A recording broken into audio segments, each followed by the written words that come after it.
to that. But for now, we'll move on with what is happening here in the United States. Republican politicians in Washington are scrambling at this point to get a spending bill approved by a vote in the US House of Representatives to avoid a government shutdown at midnight Eastern Time. There had been a bipartisan agreement which was derailed by criticism from President-elect Trump and his close advisor Elon Musk, who had suggested a new deal.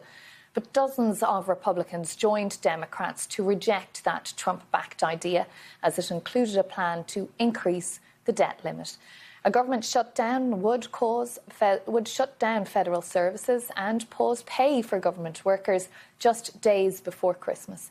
The White House confirmed some agencies have already begun warning employees of their potential furlough.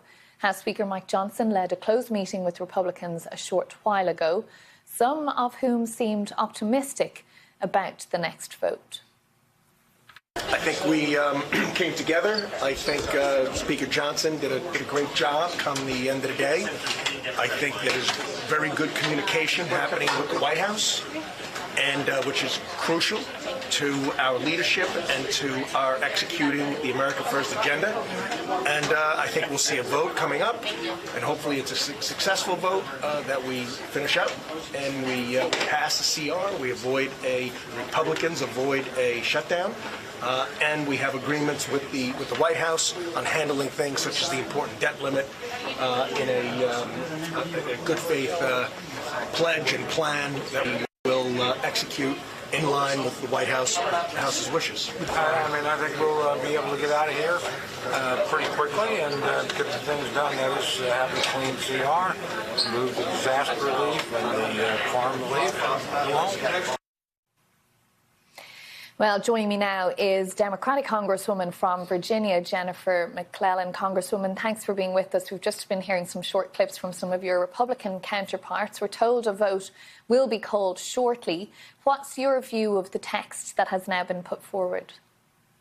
Well, honestly, I have not had a chance to look at it because, once again, they are pushing a bill on the floor, not giving us very much time to look through it. So right now I can only go based on speculation of what I hear is in it or not in it. It sounds like it is just a repeat of last night's bill without the debt ceiling, but I want to take a close look. But that means that there is a lot of the family and child services provided in the deal we had reached earlier this week are gone. That the ability to help people that have had their SNAP benefits stolen are gone, as we see an increase in that theft. So still not sure that this is something that I can vote for, but I'm hopeful that we will avoid a government shutdown and that Republicans will come back to the table with Democrats to negotiate a deal. But as of what you know so far, you're not being whipped as a party to vote for or against it. Do you think we are looking at the likelihood of a shutdown at this point? We literally just got word about this bill and this vote as I was about to come on your broadcast, and the caucus is meeting as we speak.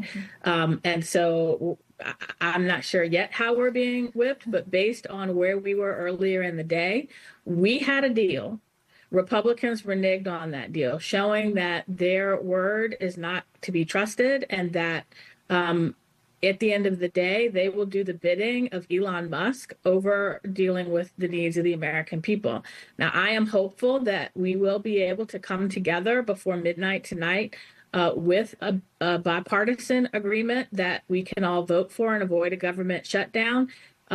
In the past, this is the fifth time that we have come to the brink like this. And in the past with this Congress, we have avoided the cliff when we reach a bipartisan deal. This deal still has to get through a Democratic Senate. It still has to go to President Biden. And so I think we need to make sure we are passing a bill that Democrats and Republicans can agree on that puts people over politics. So can all of that happen by midnight, do you think? And what happens if it doesn't? It would be very difficult. It is possible. The shutdown won't be immediate since tomorrow is Saturday. So we have had times where we've gone into a little bit after midnight and we've still been able to reach a deal. So I am an eternal optimist. But at the end of the day, we need to avoid a government shutdown heading into the holidays. And is the sense there from yourself and your colleagues that you're going to stay in town, stay there, even though it's heading into the holidays, as long as it takes on both sides of the aisle to try and get something here?